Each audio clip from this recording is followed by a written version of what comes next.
پیش کیے کہ رسول اللہ صلی اللہ علیہ وسلم نے فرمایا لا یزال العبد فی صلاۃ ما کان فی المسجد، آدمی جب تک مسجد میں رہتا ہے وہ نماز میں رہتا ہے، بندہ جب تک مسجد میں رہتا ہے تو نماز میں رہتا ہے۔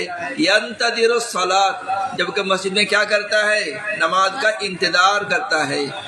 نماز کا انتظار کرنا یہ فضیلت کی چیز ہے، اس کی وجہ سے نماز کا ثواب ملتا ہے۔ کب تک؟ ما لم یحدث، جب تک حدث لاحق نہ ہو۔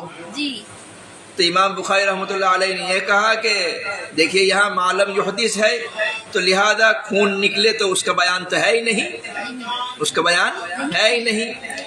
اس کا جواب دیں گے فقال رجل اعجمی، ایک اعجمی آدمی نے کہا جو عربی نہیں سمجھتا تھا اور وہ نبی کریم صلی اللہ علیہ وسلم کے مجلس میں موجود تھا۔ انہوں نے کہا مل حدث یا ابا ہریرہ، یہ ابو ہریرہ رضی اللہ تعالیٰ عنہ سے کہا، ان کے شاگرد ہیں۔ کہتے ہیں کہ ابو ہریرہ حدث کیا چیز ہے؟ قال صوت یعنی ذرتہ، یعنی ریح کا خارج ہونا۔ امام بخاری رحمۃ اللہ علیہ کہتے ہیں کہ یہاں ریح کا خارج ہونا معلوم ہوا کہ سبیلین سے کوئی گندگی نکلے تو وضو ٹوٹے گا ورنہ نہیں ٹوٹے گا۔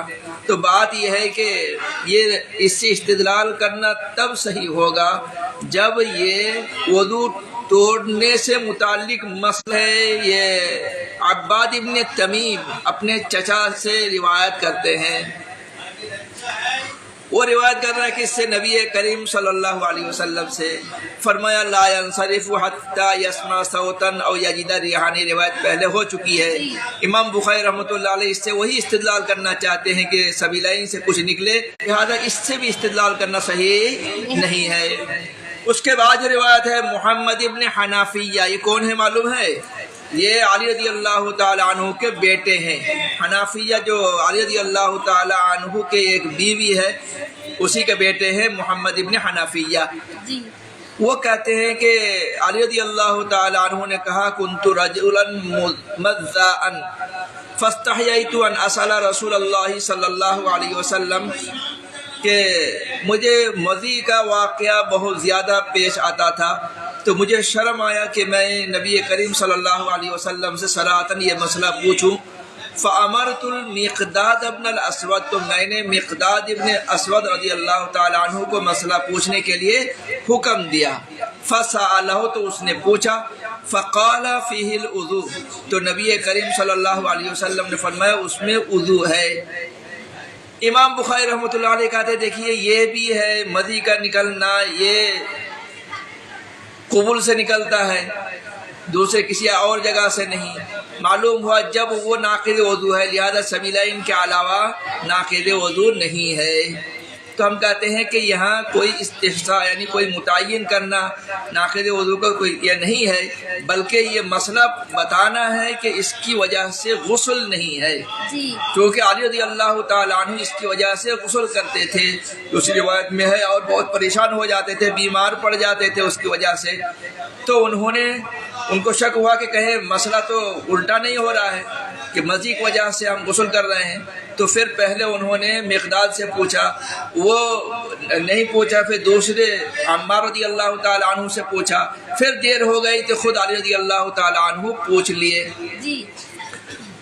اس کے بعد جو روایت ہے یہ سعد ابن حفص رضی اللہ رحمۃ اللہ علیہ یہ روایت کر رہے ہیں کہ اس سے شیبان سے، وہ یحییٰ ابن ابو سلمہ سے، اور وہ عطا ابن یسار سے، اور انہوں نے یہ کہا کہ زید ابن خالد رضی رحمۃ اللہ علیہ انہوں نے یہ کہا کہ عثمان رضی اللہ تعالیٰ عنہ سے انہوں نے پوچھا۔